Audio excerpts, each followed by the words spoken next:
Continue செய்யுங்க.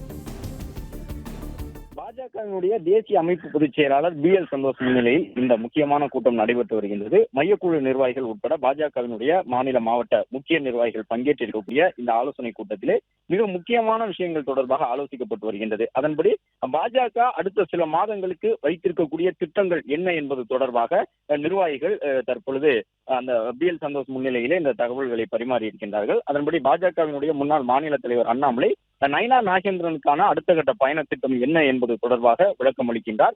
அது மட்டுமல்லாமல் அதிமுக பொதுச் செயலாளர் எடப்பாடி பழனிசாமி மேற்கொண்டு வரக்கூடிய மக்களை காப்போம் தமிழகத்தை மீட்போம் தேர்தல் சுற்றுப்பயணம் எவ்வாறு இருக்கின்றது என்பது தொடர்பாகவும் தன் கட்சியினுடைய நிர்வாகிகளிடையே அண்ணாமலை தற்பொழுது இந்த கருத்துக்களை பகிர்ந்திருக்கின்றார். அந்த வகையிலே எடப்பாடி பழனிசாமியினுடைய மக்களை காப்போம் தமிழகத்தை மீட்போம் சுற்றுப்பயணம் பிரம்மாண்டமான முறையில் இருப்பதாக அண்ணாமலை புகழாரம் சூட்டியிருக்கின்றார்.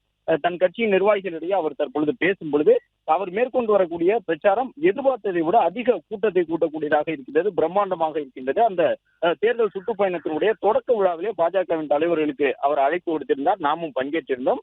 அதன் தொடர்ச்சியாக தொடர்ந்து நம்முடைய பாஜக தொண்டர்கள் மிகப்பெரிய அளவிலே அதிமுக பொதுச் செயலாளர் மேற்கொண்டு வரக்கூடிய அந்த கூட்டத்தில் பங்கேற்கின்றார்கள்.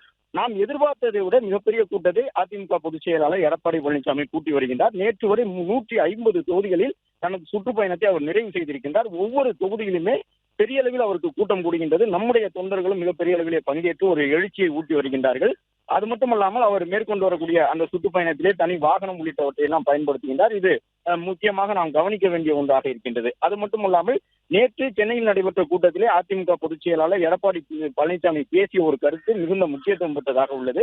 அதன்படி தொடர்ந்து அவர் பாஜகவிற்கு ஆதரவான ஒரு கருத்தை தன்னுடைய சுற்றுப்பயணத்தில் பேசி வரக்கூடிய நிலையிலும் நேற்று அவர் கூறியிருந்தது மிக முக்கியத்துவம் பெற்ற ஒரு கருத்து. அதன்படி 2017 ஆண்டு முதல் அவருடைய ஆட்சிக்கு நாம் எந்த அளவு உதவி இருக்கின்றோம் என்பதை வெளிப்படையாக அவரே கூறியிருக்கின்றார். எனவே இனி வரக்கூடிய நாட்களிலே நாம் இணைந்து சுற்றுப்பயணம் மேற்கொள்ள வேண்டும். அதன்படி தேசிய ஜனநாயக கூட்டணியினுடைய தலைவர்கள் இணைந்து சுற்றுப்பயணமாக தமிழகத்தினுடைய பிளே ஸ்டோர் மற்றும் ஆப் ஸ்டோரில் இருந்து பாலிமர் செயலியை QR கோடு மூலம் பதிவிறக்கம் செய்யுங்கள். செய்திகளை உடனுக்குடன் பெறுங்கள்.